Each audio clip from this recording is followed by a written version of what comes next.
Hello, everybody.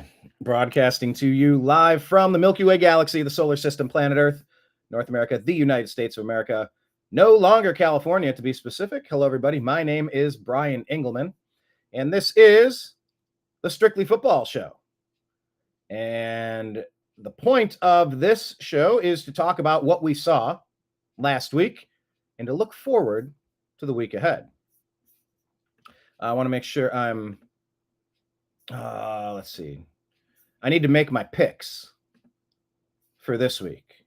I missed that one. Okay. All right. Looks like Mike will be coming in. Give me 1 second here.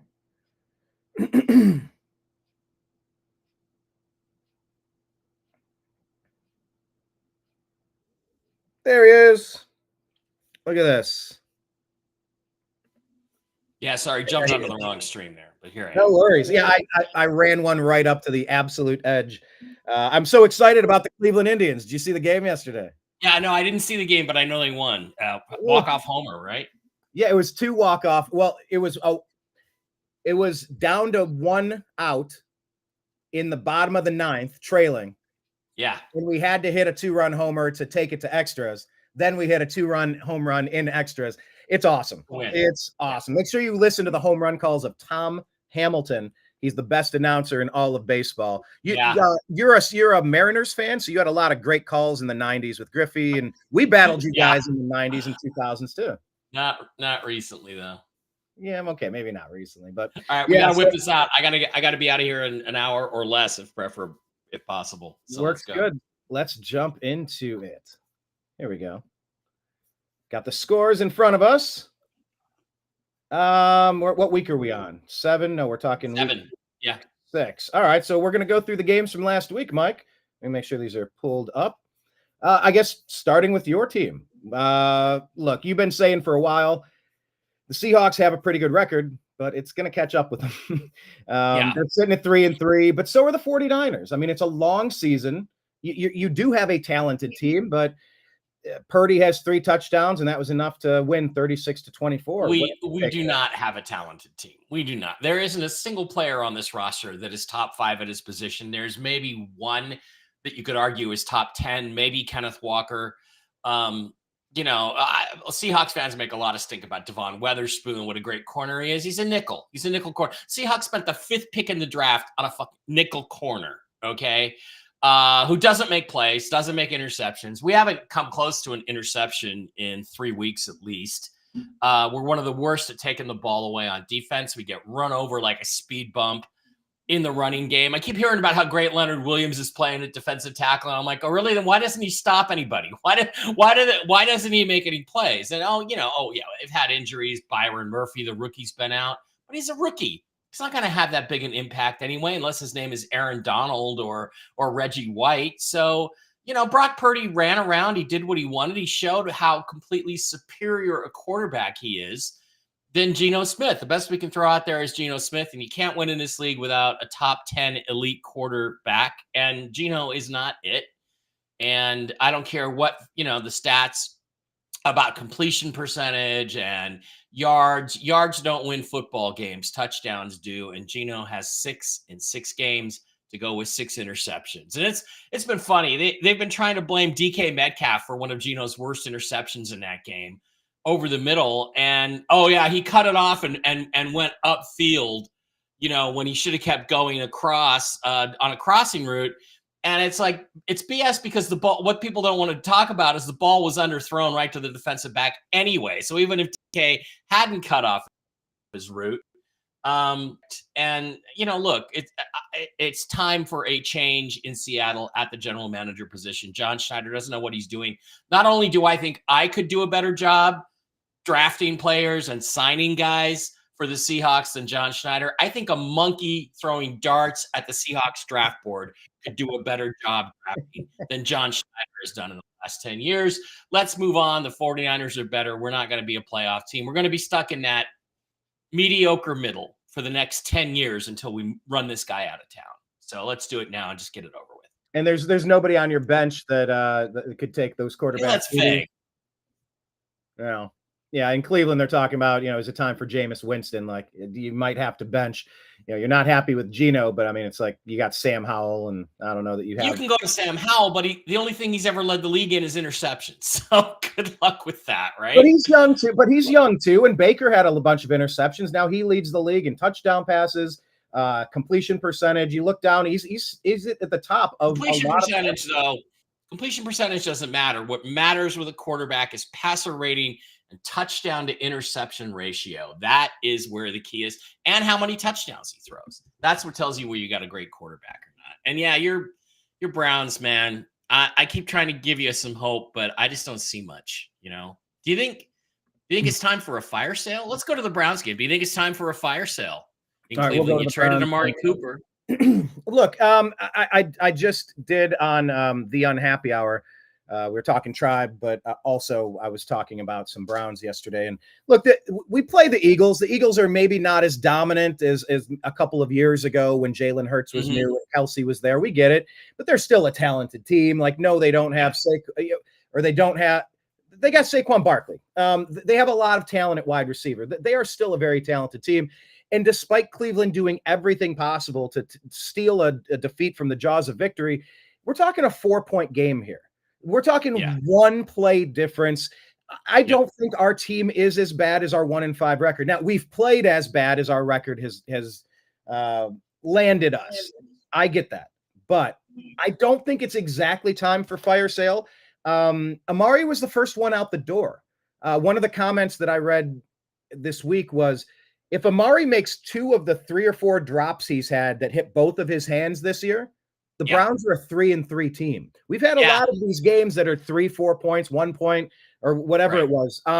So no, I don't think it's fire sale time, but oh my God, if the end of this season continues like this, I want the general manager, Andrew Berry, gone, and I want Kevin Stefanski gone. The stink of how they treated injured Baker Mayfield by not putting a second blocking back or double team on TJ Watt in that final game. I am convinced it was to hurt Baker Mayfield physically, to ruin him physically. I think Stefanski's stink is all over that, and I don't like what Barry did. So at the end of this season, if this trend continues, oh my God, it's an absolute fire sale. And I feel bad for people like Nick Chubb, who are coming back from a catastrophic knee injury this season. This is first week back. So I think with Chubb back, we can turn it around, and that we will. But you're not as optimistic, you don't think? Well, you have to get to at least 9 wins to have a shot at the playoffs. So that means if you're 1-5 right now, you basically got to be 9-3 the rest of the way. And do you think that's going to happen? I don't know. I do. I think we can. We were a playoff team last year with most of the same cast of characters. Same roster, yeah. I mean, let me ask you this. But let me ask you this: if the Detroit Lions come to you and say, we'll give you 2 first-round picks for Myles Garrett, you're not tempted by that? Not a chance. No, see, in my fantasy football leagues, the dynasty leagues, I often say that when you've identified a stud, say somebody that's been drafted, they've had 1 season under their belt, maybe 2, and you're like, this player I am projecting is going to be a stud for a decade. The cost for that is at least 3 first-round picks and players. You are dumping everything out on the table, going all in on a player, because if I draft someone next year, that player could get injured or suck. They could go to a terrible team in a terrible situation. High-ranking teams that get the best players are crappy teams. So, no, I'm not for a couple of draft picks. No, okay. Myles Garrett is a generational talent. And, yeah, he disappears in big games, but he's also drawing double and triple teams all game, which means, hey, rest the team, go feast. And the Browns defense has been able to feast, and at times they look dominant. At times against the Commanders, we shut them down 3 and out, got that ball back, looked physical, dominant, and terrifying. And then there's a bit breakdown in communication. We give up 7 here. We're on the field too long because our offense can't do shit. And it wears them down by the end of the game. But our defense is theoretically dominant. We have the best punter in the game. We have one of the best kickers in the game. And if we could get Nicholas Jamal Chubb back as running back, I know our line is injured, but that cannot help but improve Deshaun Watson's chances of success. And if Deshaun still sucks, bench him and put Winston in, and we'll get the Joe Flacco effect and go to the playoffs anyway. I still think there's a chance. Now, we've dug a hole. We have to be nearly perfect. I get that.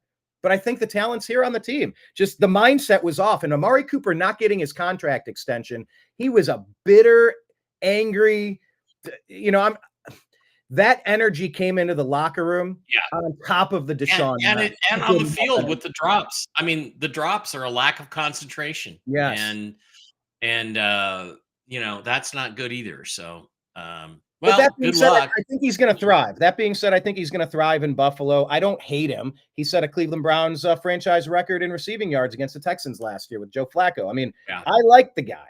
He's good. He did a lot of great things for the team. Just it was a divorce that needed to happen. And we're going to get a chance to look at Cedric Tillman and Jamari Thrash, the rookie out of Louisville. It's going to be new energy in Cleveland. And my God, it's sitting at 1-5. We need it desperately. So that's what I think about that game. But I'm still not selling all hope on the team. Now, if it continues, man, I'm going to be really bummed out. But I've been pouring my energy into the tribe, trying to drown my sorrows away. So anyway, let's move on to the next game. Bears. Look, Bears are impressing me. Like I told you all season, I've liked their defense. They've looked impressive. And Caleb Williams hit 4 touchdowns now. Cole Kmet had a heck of a game. And the Jaguars are struggling. Jaguars at 1-5 are battling the Browns for the worst record in the league. What were your takeaways from this Bears victory? Well, just that what a mess the Jaguars are. The Bears looked good. They look solid. They do not look like a team the Seahawks are going to beat on the road. And later in the season, Caleb Williams looks like he's the real deal. I don't know. I don't think he's better than Jaden Daniels. I think Jaden Daniels is going to be better, but he's going to be a really good player. I think the floor for Caleb Williams is probably Cam Newton. I question whether he has the heart of a champion in him, but he's got all the physical skills you could want. He delivered 4 touchdown passes, was terrific. He ran the ball when he needed to. He's got good players around him. He's got Romo Dunze and obviously DJ Moore, and Kmet had a great game. Just the kind of tight end I covet and wish the Seahawks have. And they just don't ever have those kind of guys. And, again, the Jags are just a mess. And you got to say that this is Doug Peterson's last game unless they flip the script and win 35-16 or something on Sunday morning in London. It just can't keep going on this way because Trevor Lawrence, you're now at risk of blowing his first contract. And if you're up there at the top of the draft and Quinn Ewers is staring you in the face, I think if you're the Jags, you got to look seriously at taking another quarterback and moving Trevor Lawrence on. You really do. He's just not cutting it. Now, let me ask you this as a Buckeye fan here. Who's your college team? I'm guessing Oregon. Washington, University of Washington. Huskies, okay. Yeah. As a big Buckeye fan, does the failure of the Jacksonville Jaguars to put a reasonable product on the field now change how you view Urban Meyer's inability to get it done? Like we kind of Urban thing. Urban, that was a fish out of water. He shot himself in the foot. What a clown. And some of that might be true, but this franchise is mired in a much bigger problem than Urban Meyer. Fish rots from the head down, and their owner is a freaking clown. Shad Khan is a clown with his Saddam Hussein mustache. Just what a joke. Get it? They made such a big deal out of it because, he's here. We have this Muslim owner. Isn't that so great? Let's all embrace Islam, which wants to murder, of course, everyone in the West. Or whatever the hell Shad Khan is. I don't know, Muslim, Hindu, whatever he is. But look, this is an example of why American football teams are better off being owned by Americans who know a little bit about the game. And until Shad Khan is gone, Jacksonville's going to be a joke. Until Khan is gone. That sounds like something. Make Khan gone. Make Khan gone. Or as William Shatner might put it, Khan. According to the AI overview, Khan is a non-observant Muslim. So that was my quick look into that. Yeah, there's a problem in Jacksonville. Means he's a billionaire and bangs chicas. So good for Shad. But go do that somewhere other than the NFL. Well, yeah, the Jacksonville Jaguars are in the running, sadly, for top pick with the Cleveland Browns. We'll see how the season shapes up. Cardinals not too far away. They fall to 2-4. Packers beat them soundly, 34-13. I am a Packer fan. When the Cleveland Browns were stolen from me in '95, I said, "Look, at least the city of Green Bay, they'll never get rid of their own team. They're their own shareholders." So I rooted for them, and I got to root for Brett Favre, and I still sort of pseudo root for them today, along with Mike Murray, who was watching us live on our Facebook feed. Romeo Doubs, 2 touchdown passes. What do you take away from this one? Are the Packers this good, or are the Cardinals just not that good? It's a combination of those two things. And look, let's face reality, okay? You cannot be tough while you're wearing white pants. And the Cardinals wore their white pants again. You're winless wearing white pants. The Seahawks are winless wearing their white pants. So stop wearing the gay white pants, Cardinals, please. No white pants. That'll turn the season around. That's like George Costanza. Yeah, that'll do it. If I'm the owner, that's what I'm doing. If I bought the Seahawks, I'd hold a ceremony where we would burn all the white pairs of pants and just say, we're never wearing white pants again in Seattle, folks. I like the brown with white stripes, or the orange with the brown and white stripes. Yeah. Kind of like the 70s Brian Sipe era. I like those. Yeah. I like that too. I like that too. And it's there's not much to say about this game. Packers are better. They went out, they executed, they proved they were better. And now the Cardinals are at the back end of the NFC West, where I think they're going to stay. And I'll say, from a fantasy perspective, having Trey McBride getting 8 catches for 96 yards was nice. He's been very underwhelming for my team this year, but hopefully we can start playing him, and maybe he can start getting us some results. All right, let's move on to Colts defeating the Titans. Titans also in the running for worst team in the league. Only a 3-point game. Colts come roaring back with 10 points in the fourth. And Joe freaking Flacco, who Donald Trump did say was an elite quarterback, throws 2 touchdown passes, beating the Titans. What do you take away from this one, Mike? Well, I mean, I'm only watching the Titans to see how Will Levis does, because I would have drafted him either with the 5th or the 20th pick in the 2023 draft had I been with the Seahawks. And he continues to struggle with turnovers, but people don't remember this, but he is actually, in his development, he is ahead of Josh Allen and Peyton Manning at the identical points of their careers. So you just got to hope it'll click. Flacco, I thought, did a fantastic job again. Joe, it's funny how Joe is getting older, but he gets more impressive the older he gets. Yeah. And this is a guy who's got the arm and, not the most mobile dude in the world. He's not going to help you much that way, but he's got the arm. He got the job done. It's just a great story. I love it. And, I love these running quarterbacks, Anthony Richardson, man, you better be sure they can take a hit. If you're going to draft one of these running quarterbacks, you better be sure they either know how to slide, get out of bounds, or they better be able to take a hit. And that's the Jaden Daniels, the Lamar Jackson concerns I have. I actually just texted my buddy. It was Baker Mayfield leading in all of these 4 important categories. And we had this running conversation for 5 years that I think Baker Mayfield is going to be a better quarterback than Lamar Jackson by the time his career is over. I think so too. There have been ups and downs, of course, but I think if you play a certain way, it's going to trend toward long-term success. But you worry about Jaden Daniels and Lamar Jackson and any running quarterback just taking that rib breaker and one tweak of this, and now you're like, we see it with Deshaun Jackson. He's degraded physically on top of mentally and everything else. Lamar's first MVP in 2019 was all done with his legs. And last year's MVP was a joke. It's the biggest joke MVP since Rich Gannon and or Steve McNair. Both of those were joke MVPs. They were all done for political reasons. There's nobody in their right mind that would ever say that Rich Gannon, no matter how good a season he had, was better than Peyton Manning or Tom Brady or Brett Favre. Are you out of your freaking mind? So, and that is a concern with those guys who run, because once they lose that half step, what are they? And they might be Deshaun Watson. They might be Deshaun Watson. People are wondering, did you lose a step? You were out of football for a year, then you were out for half a year, and then you were injured. I equate him to just being someone that runs around on the blacktop. When they're the fastest person, they know how to do it. But now when you're not the fastest person, it's like the cutest girl in high school. Well, 10 years later, you ain't so cute. Like, 10 years later, the wall is approaching, right?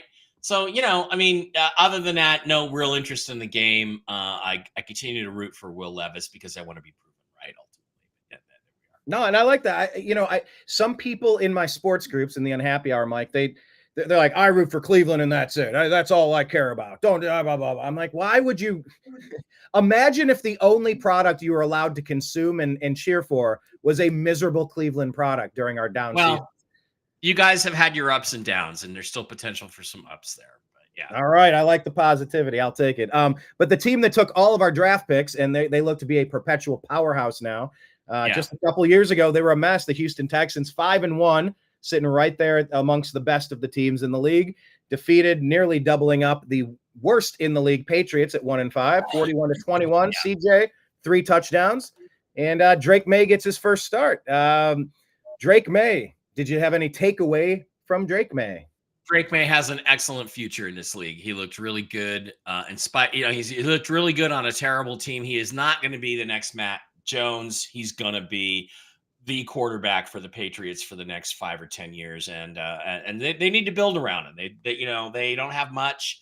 Their defense is good enough for them to hang in there, and that's about it. And CJ Stroud, what can you say? Again, the guy I was lusting after in 2023. Seahawks were right there, could have traded up to the number 1 pick. The Bears put it up for sale. We didn't go after him. I thought it was a gigantic mistake that was going to haunt the Seahawks for 10 years. And so far, I am proven right because CJ Stroud is fantastic. And I'll say this, though. CJ is, and as a Buckeye fan, I love rooting for Buckeyes wherever they play. But look, he's got 2 running backs here, 7.8 yard average for Mixon, 9.5 for Dameon Pierce. I mean, look, you got almost 200 yards rushing on 20 carries here. So it's going to be easier to have a good day compared to what you have Antonio Gibson, Jennings, and Hasty giving you almost nothing, 60 yards on the day. So, the leading rusher was Drake May, doubling up Antonio Gibson for that matter. Yeah. That's a weird statistic. Drake May clearly has a great future. And they were right. They were right to draft him, and they were right to hold him out for 4 or 5 weeks and let him get, because I think that quantitative difference between a college game and even an NFL preseason game and an NFL regular season game is huge. And that really helped benefit May quite a bit. I like the way you're describing that. It's almost like if you're a professional, you just go in and do the job. A job is a job. Yeah, it's loud and it's fast, but just figure it out. Everything's loud and fast. But the way that you're kind of slow walking that, a couple of games, not too long, you really do need to start building this foundation. I'm not against that. I've seen Cleveland throw people to the wolves, and I've seen them redshirt people. It comes down to catching lightning in a bottle. And by the way, I'm hearing. Let me jump to this next game. I'm going to skip over this. Let me get to the Steelers Raiders because a couple of points here. Tom Brady was approved as being one of the owners now, and I've heard rumblings that he might try to bring Bill Belichick in to coach the team. Steelers get the win 4-2. Vegas falls to 2-4. Thoughts on coaching and thoughts on the Steelers' victory? Well, okay, Belichick's not going anywhere without a quarterback, so he's not. And he's been through that the last 5 years in New England without Tom Brady, and he ain't going to do that. So if Tom calls up Bill Belichick, first thing out of Bill Belichick's mouth is going to be is, who's the quarterback going to be? Because that's critical. Justin Fields, another really solid game, more running than passing. But look, he's just not productive in the passing game. And it looks like Russell Wilson's going to start because I think what is looking at is saying, and I wish he would have started this game because I could have gone down here to Allegiant and watched Russ play. That would have been fun. Right. Yeah. And by the way, did you see that Marshawn Lynch showed up on the sidelines and he went up to Russ and he said, "Give me the ball." And so Russ handed it to him. What we should have done in Super Bowl 49. That's awesome. Marshawn, I appreciate Marshawn's comedic instincts. He's a natural. He's a natural. I do too. He is a natural. But I think Russ has to start there because they have to get more productive in the passing game. I don't see Russell. I don't see them dropping off in the other parts of their offense where they're productive. And I think that he has the potential to really increase the productivity of their passing game, getting them up to that 250, 300 yards a game, 2 or 3 touchdown passes. I mean, because that's the one thing Russ does. Russ will throw touchdown passes for you. He has 392 career touchdown passes. And I hear all this crap about, oh, well, the Legion of Boom made Russell Wilson, and, the running game, Marshawn Lynch made Russell Wilson. Okay, well, Russell Wilson has 392 career touchdown passes. That's 13th all time in the 105-year history of the NFL. I have one question for those people. How many of those touchdown passes did the Legion of Boom or Marshawn Lynch throw? The answer is 0. Russ will throw touchdown passes. And so if I'm a Browns fan, I'm a little worried about this, and I'm hoping Russ gets hurt again, because if he stays healthy the rest of the year, he's going to improve their productivity. Having said that, the Raiders are terrible. They got steamrolled. Aiden O'Connell is not good enough. And so we'll see. We'll see. I can't imagine Belichick taking. I mean, at least if Belichick goes to Dallas, he knows I got Dak, and I know what Dak is, and I can make Dak into something serviceable. He goes to Oakland. Who's the quarterback? Well, I mean, how are they going to get one? If they keep losing, they're going to draft one. That's the hunch there. They're not in a good spot. But, the thing is though, you do that, and they're only 2-4. They're going to be in the middle somewhere. They're going to be 7 to 15 in that range. They're not going to be top 5, top 3. That's what you got to be to get the quarterbacks, because we know from last year, the run on quarterbacks is all going to happen in the first round. Now, you're going to see quarterbacks with second and third round grades going in the top 15 from now on, because everybody knows, except the Seahawks, that's what you have to win a Super Bowl. So people are going to take chances and overdraft them. And it looks like the Steelers are probably. Did they determine Russ is back? Did they name him? I believe he is set to be the starter. Yeah, he is set to be the starter this weekend. Yeah. Yeah. And Field says he's like, I got to play better. And he's he hasn't played bad. He just hasn't played. He hasn't done enough. And that's kind of been the knock on him for a while, which is why Chicago moved on from him. But let's talk about a quarterback that was drafted with the number 1 pick. Obviously, you can't get any higher in draft capital than pick number 1. Baker freaking Mayfield. Yeah, he leads the league in passing. He leads the league in touchdown passes, particularly 4 more on the day here, whooping the Saints, who dropped to 2-4. The Buccaneers are 4-2, tied at the top of their division with the Falcons. Man, what do you say about Baker freaking Mayfield? Well, and then, of course, the Saints got poleaxed last night again.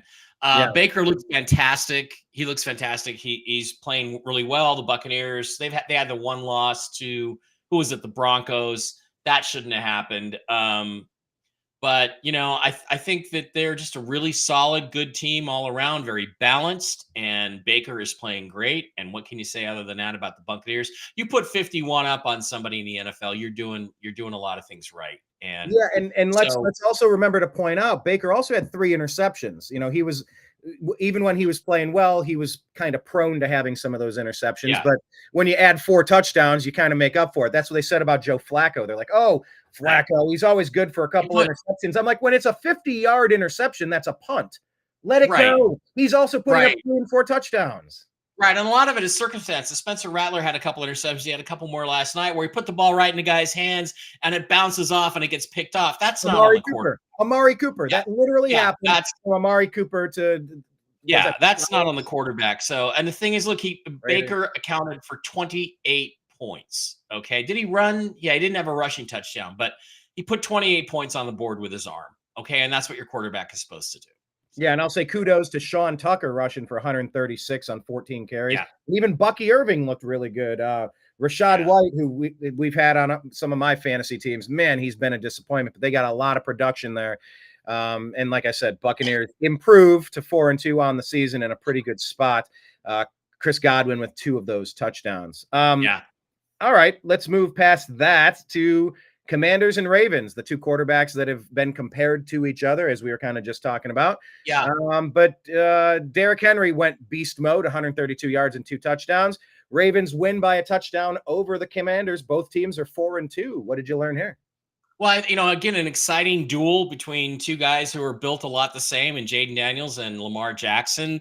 Jaden has 5 years on him, and I think he's going to overtake Lamar soon.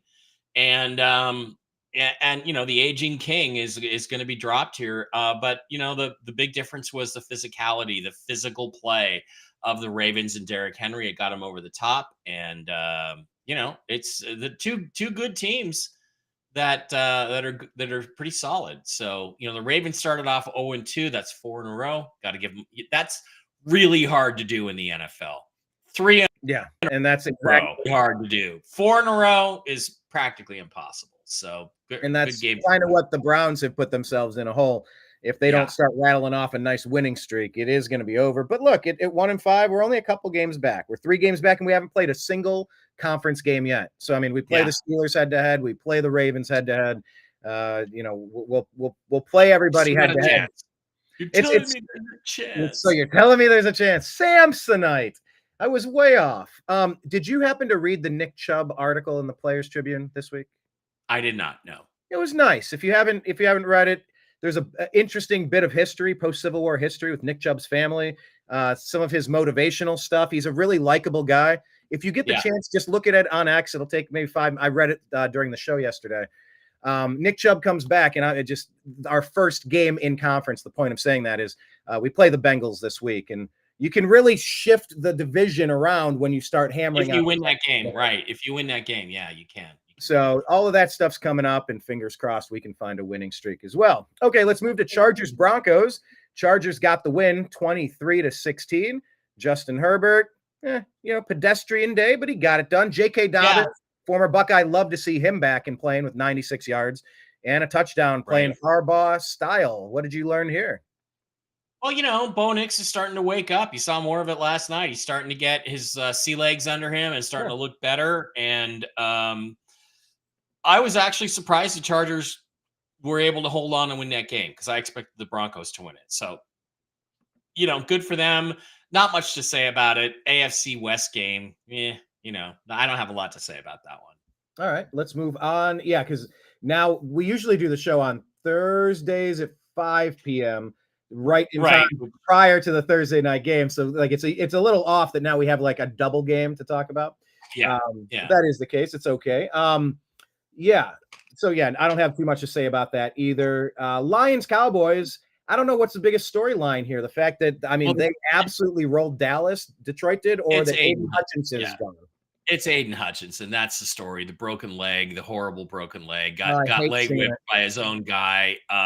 Just happens, on a football field. They are really good. The Lions are really good, especially offensively. That's how you win Super Bowls. Jared Goff is playing great. They have to go get another pass rusher. They have to trade for Max Crosby. They have to try to trade for Myles Garrett. They have to maybe even talk to the Cowboys about, do you want to pay Micah Parsons or do you want to trade him? They have to go get another elite pass rusher. If they do that, they have a chance to go to the Super Bowl and even win it. So, they look fantastic offensively. They really do. Great offensive line. Guys like Penny Sewell are just playing terrific. You guys spent the 8th pick in the draft on a right tackle. Yeah, well, tell me that when he crushes somebody trying to rush his passer. They looked really good, and the Cowboys are lost. The only question now is who's going to replace Mike McCarthy in Dallas. Yeah. Well, that's what you think. Bill Belichick, maybe. Who knows? It's either who knows? We'll see. Bill's not talking about it much. Yeah, something interesting here. Detroit had was it 2, 4, 6, 7 different people rushing the ball. I found that to be a pretty interesting stat. You don't see that. They ran the ball extremely well when they ran the ball extremely well when the Seahawks played them on Monday night, but that was also partly due to our injuries. But they can run the ball, they can throw the ball, they can score a lot of points. You put up a 40 spot, almost 50 on the road in Dallas, you're doing things right. Let me ask you, we were talking about, let me switch to this tab real quick. Did you happen to see this? Yeah.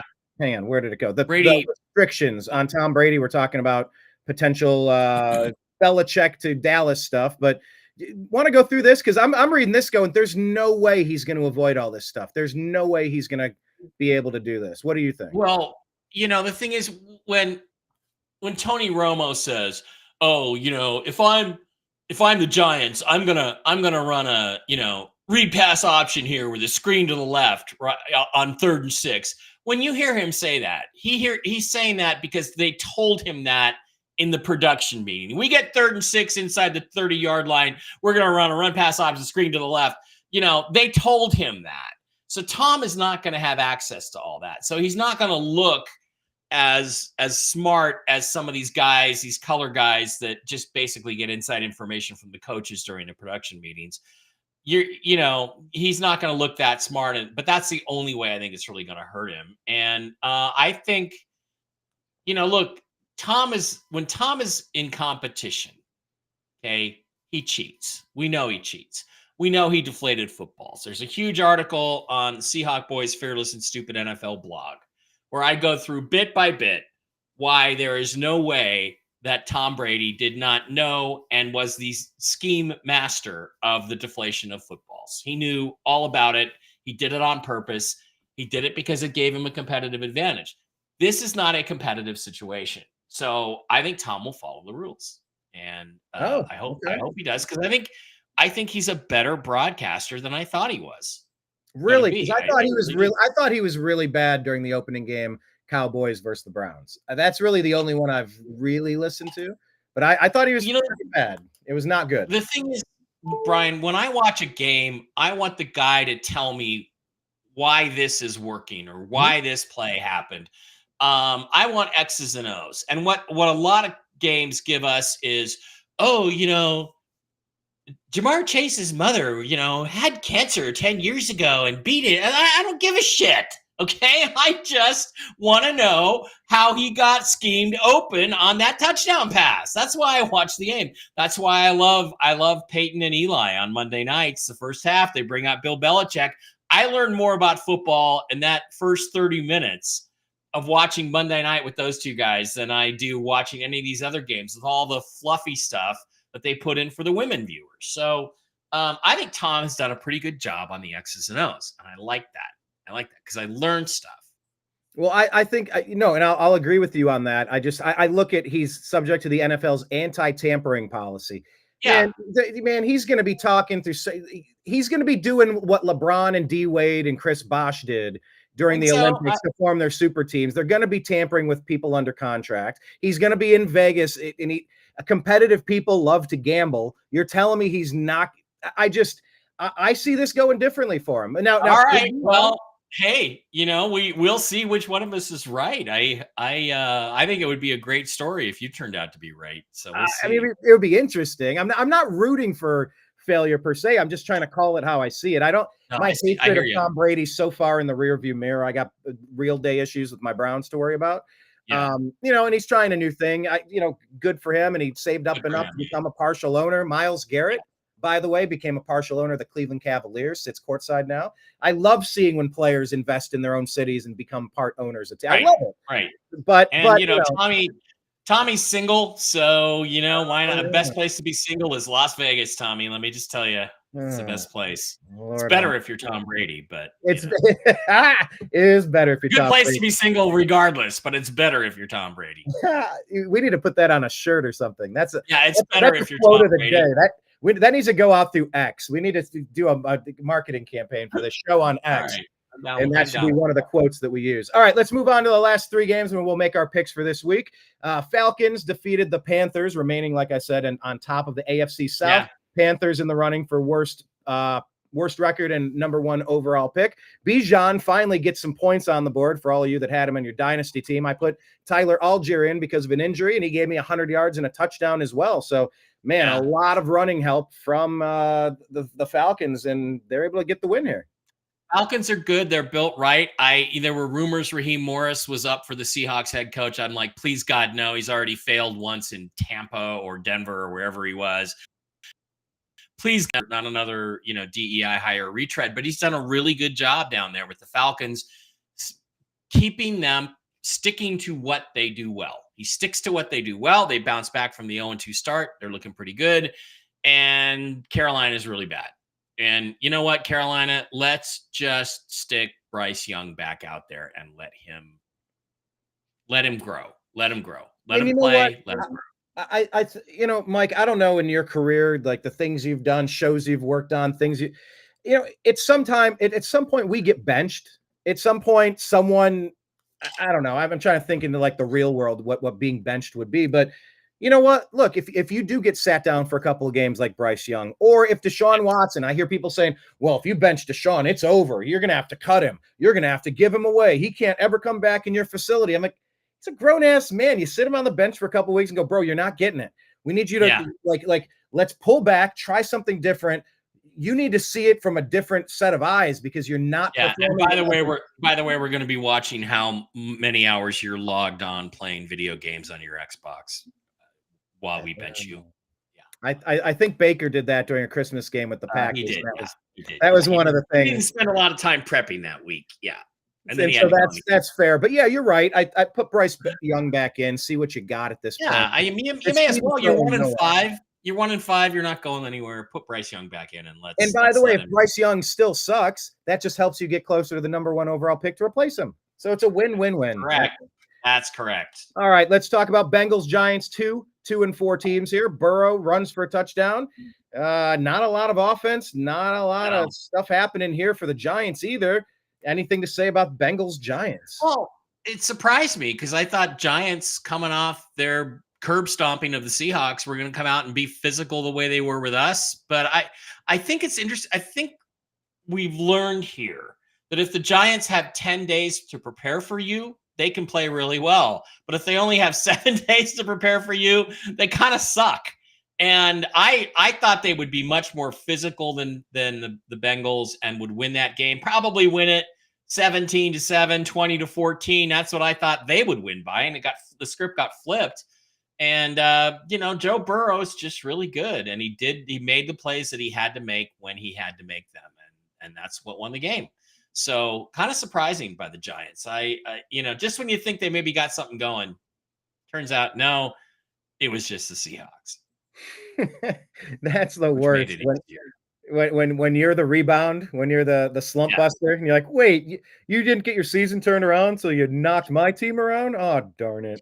All right, let's talk about this last game. Obviously, big moves involving both of these teams at wide receiver following this game. Jets traded for Davante Adams. Reuniting Aaron. Yeah. Getting it going with Aaron Rodgers and getting the old band back together. And the Bills, of course, traded for Amari Cooper. The Bills got this win, but this was a tough win. Bills go 4-2. Jets invert that at 2-4. There really are no more excuses for Aaron Rodgers at this point. And the Bills look good, and they just got a number 1 receiver. I thought Aaron Rodgers did what he needed to do to win that game, and he was let down by his receivers on a couple of occasions. People are ripping on him on that last pass play. Oh, he underthrew it. He threw it to where the guy could catch it and be open, and then the receiver slips and falls. And it's clear that the receivers are not on the same page with Aaron Rodgers. Now, I think that is more on the receivers than him because he consistently puts the ball where it needs to be, and it just whips. I mean, his arm just goes snap, and the ball is there, and he continues to have those physical skills. I thought their defense didn't make a stop when they needed to. It's too bad. I was rooting for the Jets in that game, but it turned out, just a really tough, tight game, and Josh Allen ultimately was the difference. And, you look at Will Levis, and again, I'm going to remind everybody, Will Levis is ahead of where Josh Allen was his first year and a half starting. He's ahead. So, when you have a guy like Josh Allen, you can get whatever needs to be done. Let me ask you this, Mike. Do you ever invest in sports cards? Do you ever do like graded cards? No, I never really did. Pick a player, and it's like, I'll drop $100 into a couple of these guys, and let's see how they follow their careers as investments. Yeah, no, I haven't done that. All right. It's kind of fun. I like doing that a little bit. Speaking about investments in my Dynasty League, I did draft Ray Davis here, the backup running back, because James Cook was injured. He got 20 carries, 97 yards. That was a nice day. And then 3 receptions, targeted 3 times. He led the team in receiving with 55 yards as well. So keep your eyes peeled for Ray Davis, rookie out of Kentucky. And of course, keep your eyes peeled for what Davante Adams is going to bring to the table with the Jets. Okay. Well, then that wraps up last week. We're going to go to making our picks. Do you want to go first? Should I go first? I guess we missed making the Denver New Orleans pick. At least I did. Well, and just to be completely honest, I was going to pick New Orleans in that game, and boy, was I wrong. Darn it! I was going to make one game up on you there. Doggone it! Because I'm Spencer Rattler. look, they didn't win. Spencer Rattler is getting swarmed back there. But I will just tell you this, Saints fans, this is a guy I wanted the Seahawks to draft. You have a quarterback in Spencer Rattler. He is going to be eventually very good. And he has that Aaron Rodgers just quick flick and the ball is there. And he has a lot to learn, but this is the way you learn it, is you take your lumps in your rookie season. And by the way, Mike, you know what I learned?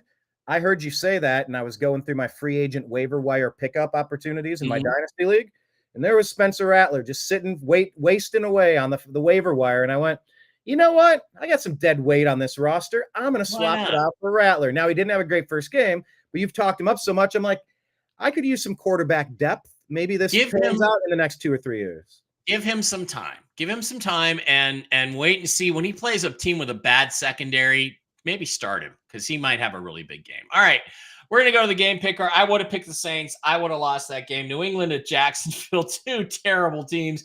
I would take New England if it was home with Drake May. I'm going to go with Trevor Lawrence and the Jaguars at home. The Pumpkin Bowl, the first of 2 Pumpkin Bowls. The Browns. It's right by Halloween as well. Maybe that's right. They always schedule this game in October, and I think they should schedule it for Halloween weekend. I really do. Every year. That's a good point. I like it. The Browns and the Bengals, the Pumpkin Bowl, as we like to call it. I don't think, I don't know. I don't know what to do here. My gut tells me to take the Bengals because I think they're a little bit better than you guys are right now. And I hate to say that. I know you'll take the Browns, so that'll create some separation.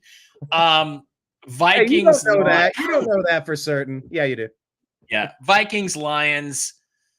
Vikings at home, 5-0. I don't think the Vikings are really a 5-0 team. I'm going to take the Lions on the road for the upset there. Not much of an upset.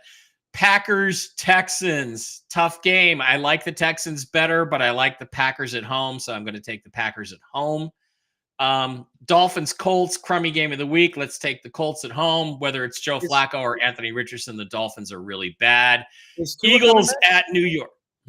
Is Tua back? No, not yet. Okay. Eagles, Giants. That's an easy pick. Eagles, Falcons, Seahawks. Falcons are going to beat my Seahawks. It's going to be 4 in a row that we're going to lose. Tennessee at Buffalo. Got to go with Buffalo. Carolina, Washington. Washington bounces back from their defeat. Rams, Raiders. Rams at home over the Raiders. Chiefs and 49ers. Chiefs and 49ers. The league will want the 49ers to win this game. I will take the Chiefs because they're better than the 49ers. Steelers, Jets. I really want to root for Russ, but I really think the Jets are going to need this win. But I really want to root for Russ. I don't know. Go with the home team. Go with the Steelers. Ravens, Buccaneers. Buccaneers win that one and show they're better than the Ravens. And double crummy game of the week. Chargers, Cardinals. I'll take the Chargers because the Cardinals are not tough at home. All right. Those are my picks for the week. All right, and what is your overall season record? I'm 40-53, not doing well. I am 59-34, so I'm 19 games ahead of you. You're not going to catch me, buddy. It's too bad we didn't have a bet because I'd be making some money. So yeah, well, I think I quickly learned we don't. Well, we should maybe consider betting for picking the games, then maybe a fantasy league. Get all the guys together, something. We'll see. Yeah, you and me and Blake, and we'll get a fantasy league going. Yeah, Bruce playing fantasy, maybe not, but that'd be funny. No. Okay, I'm gonna go through and make the picks. New England, Jacksonville. Gar. Okay, skipping that one. I'm gonna pick Cleveland over Cincinnati. I really do think we turn the season around. I'm gonna go. Kings. I think the Aiden Hutchinson injury will hurt that. It will have an impact, no question. Yeah. Yeah, I mean, it's just the ripple effect of every way that team can be exploited on defense changes. I keep picking Jacksonville, but they keep showing me nothing. I mean, I keep picking against these guys and they keep showing me nothing. So I'm going to go with New England. Why not? Try to make up some ground. It is neutral territory. It is basically neutral territory, although the Jags are technically the home team. And by the way, Mike, your thoughts on that? Are we going to ship the Jaguars over to England? Is that the plan? Or are we going to expand? That's Goodell's idea. Hopefully Goodell ends up in Gitmo before that happens. So for fixing football games. For fixing football games. Yeah. Hey, I got some grief on that. We can go back to Bottlegate if you want. All right, Yeah. Houston, Green Bay. Yeah, I mean, that's an indoor turf team, a fast team. I would normally go Green Bay here. I really would. But I think Tank Dell coming back is really going to help them. I'm going to go with the Texans on that one. Miami, Indianapolis.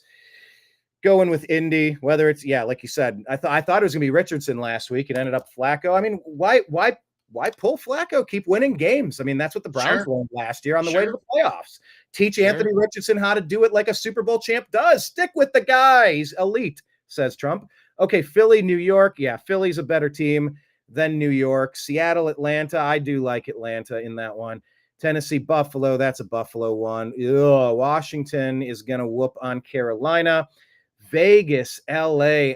Now, I don't know if Cooper Kupp is back or trending toward back. I'm not sure if he's coming back, but after losing Devontae Adams, I don't see a lot of fight in that team. I'm picking the Rams here. Yeah, that's a good point. Yeah. Definitely losing your number one player has got to change the energy, maybe not in a good way. Whereas losing Amari Cooper might change our energy in a good way because he was in such a foul mood. Anyway, we'll see how that changes. KC, San Fran.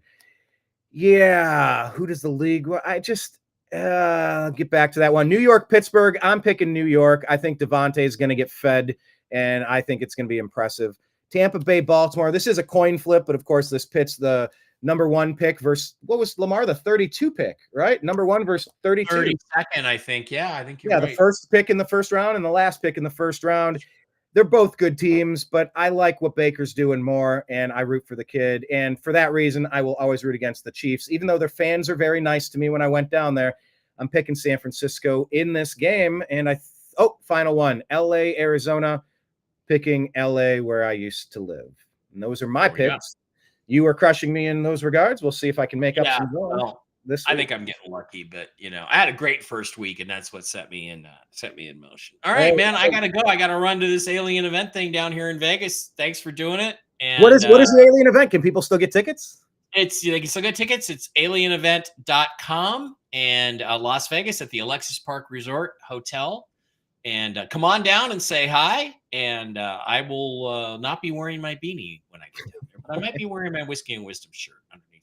Okay. Well, then to be continued. Appreciate it. We'll see you again Thursday, 5 p.m. Eastern, regularly scheduled strictly football. We will be at our regularly scheduled time then. Yeah, and sorry to anyone that was starting to get used to that time because I had to shift it last week and then Mike shifted it this week, and it's all good. We are crushing it because we love talking football, and we appreciate every one of you joining, leaving comments, and subscribing. So thank you much, and we're out. We'll talk to you next week. Go see Mike at his alien event. Take care. TheAlienEvent.com. Bye. Aptly named.